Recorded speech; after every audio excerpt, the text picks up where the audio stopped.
مرید پور کا پیر یہ سبق فیڈرل بورڈ کے 12ویں جماعت کے نصاب میں شامل ہے۔ اس کے مصنف پطرس بخاری ہیں۔ پطرس بخاری کو بعض لوگ پطرس بخاری بھی کہتے ہیں، جبکہ صحیح تلفظ پطرس ہے۔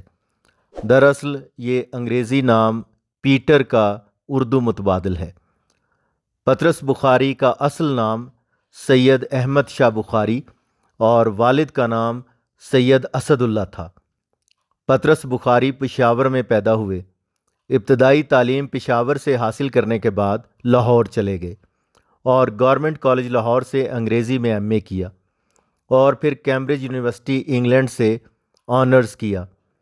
واپس آ کر کچھ عرصہ گورنمنٹ کالج لاہور میں تدریس کے فرائض سر انجام دیے۔ آل انڈیا ریڈیو کے قیام کے بعد وہ ریڈیو سے منسلک ہو کر دہلی چلے گئے۔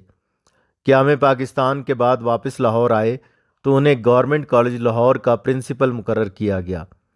پطرس بخاری اپنی خوداداد صلاحیتوں کے بل بوتے پر ترقی کرتے گئے اور UNO اقوام متحدہ میں پاکستان کے مندوب مقرر ہوئے۔ اچانک حرکت قلب بند ہونے کی وجہ سے یہ مایہ ناز مزاح نگار اس دار فانی سے رخصت ہو گیا۔ پطرس مرحوم کی شخصیت کے مختلف پہلو ہیں، لیکن ان کی ایک مختصر سی کتاب پطرس کے مضامین نے انہیں وہ شہرت عطا کی کہ وہ اردو ادب کی تاریخ میں زندہ جاوید ہو گئے۔ ان کی تحریریں ان کی شخصیت، وسیع المطالعہ اور عالمی ادب سے شناسائی کی عکاس ہیں۔ ان کی طبعی بے تکلفی اور علمی بصیرت ہر جگہ گل کھلاتی ہے۔ روزمرہ زندگی سے مزاح کے پہلو تلاش کرنا ان کے لیے معمول کی بات ہے۔ وہ اپنے مخصوص انداز سے ہماری مزاحیہ حس کو متحرک کرتے چلے جاتے ہیں۔ بلا شبہ وہ نہ صرف ایک عظیم انسان بلکہ ایک عظیم فنکار بھی تھے۔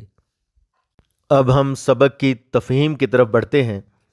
اگرچہ یہ مضمون خاصا طویل ہے، لیکن اگر اس کا خلاصہ سمجھ لیا جائے تو تفہیم میں آسانی ہوگی۔ پطرس بخاری لکھتے ہیں، لوگوں کو حیرت ہوتی ہے کہ میں اپنے گاؤں کا ذکر کرتا ہوں اور نہ کبھی وہاں جاتا ہوں۔ جب کبھی لوگ وجہ پوچھتے ہیں تو میں ٹال دیتا ہوں۔ اس سے لوگوں میں چیمے گوئیاں ہوتی رہتی ہیں۔ کوئی کہتا وہاں ایک مقدمہ بن گیا تھا جس کی وجہ سے روپوش ہونا پڑا۔ کوئی کہتا ہے غبن کے الزام کی وجہ سے ہجرت کرنا پڑی۔ آج میں سب غلط فہمیوں کا ازالہ کرتا ہوں۔ قصہ میرے بھتیجے سے شروع ہوتا ہے۔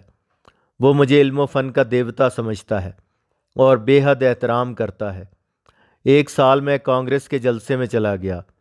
میں کانگریس کے جلسوں میں شریک نہیں ہوتا تھا، لیکن اتفاق سے یہ اجلاس بغل ہی میں ہو رہے تھے۔ میں چھٹیوں پر تھا، اس لیے شغلِ بیکاری کے طور پر جلسے کی تقاریر سننے چلا جاتا اور گھر آ کر اس دن کے مختصر حالات بھتیجے کو لکھ بھیجتا۔ وہ میرا خط بے حد احترام سے کھول کر پڑھتا، پھر دوستوں کو سناتا اور مرید پور گزٹ نامی اخبار کے ایڈیٹر کے حوالے کر دیتا، جو اسے بڑے اہتمام سے چھاپ دیتا۔ اس اخبار نے میرے خطوط کے بل پر کانگریس نمبر بھی نکالا، جو بڑی تعداد میں چھپا، جس کی وجہ سے میری اجازت اور میرے علم میں لائے بغیر مجھے مرید پور کا قومی لیڈر قرار دیا گیا۔ ایک دو شاعروں نے مجھ پر نظمیں بھی لکھیں جو مرید پور گزٹ میں چھپتی رہیں۔ میں اس عزت افزائی سے بالکل بے خبر تھا۔ میں وہ خط لکھنے کے بعد کانگریس کے جلسے کو فراموش کر چکا تھا۔ کچھ عرصہ بعد ملک میں خون خرابے کی وجہ سے جا بجا جلسے ہونے لگے۔ انہی دنوں ایک دن مرید پور کی انجمن نوجوانان ہند کی طرف سے مجھے ایک خط موصول ہوا کہ شہر کے لوگ آپ کے دیدار کے منتظر ہیں اور آپ کے پاکیزہ خیالات سے مستفید ہونے کے لیے بے تاب ہیں۔ آپ یہاں آ کر لوگوں کو ہندو مسلم اتحاد کی تلقین کریں۔ خط پڑھ کر میری حیرت کی انتہا نہ رہی۔ سوچ بچار کے بعد میں نے دعوت قبول کر لی۔ میں کمزور انسان ہوں اور پھر لیڈری کا نشہ ایک لمحے میں چڑھ جاتا ہے۔ مجھے اپنا شہر پیارا لگنے لگا اور اہل شہر کی بے حسی پر ترس آیا۔ چنانچہ میں نے بذریعہ تار اطلاع دی کہ 15 دن کے بعد ٹرین سے مرید پور پہنچ جاؤں گا۔ اس کے بعد جلسے کا دن آنے تک میں نے تقریر کی تیاری شروع کر دی۔ بچپن میں درسی کتابوں میں دو بیلوں میں اتفاق اور کسان اور لکڑیوں کے گٹھے والی کہانی کو اپنی تقریر میں شامل کیا اور مولانا حالی کے اشعار بطور تمہید شامل کیے۔ اس کے بعد ہندوستان کی حالت زار کا نقشہ، غربت و افلاس کی طرف اشارہ، غیر ملکی حکومت، آب و ہوا اور مغربی تہذیب پر تنقید، اور آخر میں ہندو مسلم اتحاد کی نصیحت کے ساتھ ایک شعر پر تقریر ختم کرنے کا سوچا۔ 10-12 دن اچھی طرح غور کرنے کے بعد میں نے اس تقریر کا ایک خاکہ سا بنا کر کاغذ پر نوٹ کر لیا تاکہ جلسے میں اپنے سامنے رکھ سکوں۔ اس کے بعد آئینے کے سامنے کھڑے ہو کر مشق کرتا رہا، دائیں بائیں گھومنے کی عادت ڈالی تاکہ دوران تقریر آواز سب تک پہنچ سکے۔ مرید پور کا سفر 8 گھنٹے کا تھا۔ راستے میں سانگا اسٹیشن پر گاڑی بدلنا پڑتی تھی۔ انجمن نوجوانان ہند کے جوشیلے ارکان استقبال کے لیے وہاں آئے ہوئے تھے۔ انہوں نے ہار پہنائے اور کچھ پھل کھانے کو دیے۔ مرید پور پہنچا تو کم از کم 3000 آدمیوں کا ہجوم متواتر نعرے لگا رہا تھا۔ جلسہ گاہ پہنچا تو وہاں 5-6 ہزار لوگ جمع تھے جو میرا نام لے کر نعرے لگا رہے تھے۔ دائیں بائیں کچھ جھنڈوں پر میری تعریف میں چند کلمات بھی درج تھے۔ مجھے اسٹیج پر بٹھایا گیا۔ صدر جلسہ نے بغل گیر ہو کر میری پیشانی کو بوسہ دیا اور پھر میری تعریف میں انہوں نے تقریر کی۔ میں نے اپنی تقریر دیکھنے کے لیے جیب میں ہاتھ ڈالا تو وہ کاغذ غائب تھا جس پر میں نے تقریر لکھی تھی۔ میں نے باری باری تمام جیبیں دیکھ ڈالیں لیکن وہ کاغذ نہ ملا۔ مجھ پر کپ کپی طاری ہو گئی، آنکھوں کے سامنے اندھیرا چھا گیا، دل زور زور سے دھڑکنے لگا۔ صدر جلسہ برابر میری تعریف کر رہے تھے جبکہ دنیا میری آنکھوں کے سامنے تاریک ہو رہی تھی۔ اتنے میں صدر جلسہ نے مجھے تقریر کے لیے دعوت دی۔ مجھے ان کے الفاظ سنائی نہ دیے، صرف اتنا محسوس ہوا کہ تقریر کا وقت آ پہنچا ہے۔ ایک نامعلوم قوت کے زیر اثر لڑکھڑا کر اٹھا۔ میرا ہاتھ کانپ رہا تھا، کچھ سمجھ میں نہیں آ رہا تھا کہ تقریر کہاں سے شروع کروں۔ گلا خشک تھا۔ بسد مشکل میں نے کہا، پیارے ہم وطنوں۔ آواز بہت باریک اور منحنی سی نکلی۔ لوگ ہنس پڑے۔ ذہن میں 20 باتیں چکر لگا رہی تھیں لیکن زبان تک ایک نہ آتی تھی۔ حواس معطل ہو رہے تھے۔ سمجھ میں نہ آتا تھا کہ تقریر کا ربط کیا تھا۔ اچانک بیلوں کی کہانی یاد آئی۔ بیلوں کے ذکر کے ساتھ آب و ہوا اور غیر ملکی حکومت کی بات سے تقریر بے ربط ہوئی اور لوگ کہے لگانے لگے۔ سوچا لکڑی کے گٹھے والی کہانی شروع کر دوں۔ لکڑی کے گٹھے کے ذکر کے ساتھ کئی اور بے ربط باتیں بھی زبان سے پھسل گئیں۔ لوگوں کا شور اور ہنسی بڑھ گئی۔ لوگ اٹھ کھڑے ہوئے۔ ہجوم میں سے ایک شخص نے سگریٹ کی خالی ڈبیا مجھ پر پھینکی۔ اس کے بعد کاغذ کی گولیوں کی بوچھاڑ شروع ہو گئی۔ میں نے اس نامعقول مجمع سے کنارہ کشی ہی مناسب سمجھی۔ میں نے اسٹیج سے چھلانگ لگائی اور بھاگتا ہوا اسٹیشن جا پہنچا۔ ایک ٹرین پلیٹ فارم پر کھڑی تھی۔ میں فوراً اس میں گھس گیا۔ ایک لمحے میں وہ ٹرین چل دی۔ اس دن کے بعد آج تک مرید پور والوں نے مجھے مدعو کیا، نہ مجھے وہاں جانے کی خواہش ہوئی۔ شامل نصاب مضمون: مرید پور کا پیر، پطرس بخاری کی کتاب پطرس کے مضامین سے لیا گیا ہے۔ یہ کتاب 1930 میں شائع ہوئی۔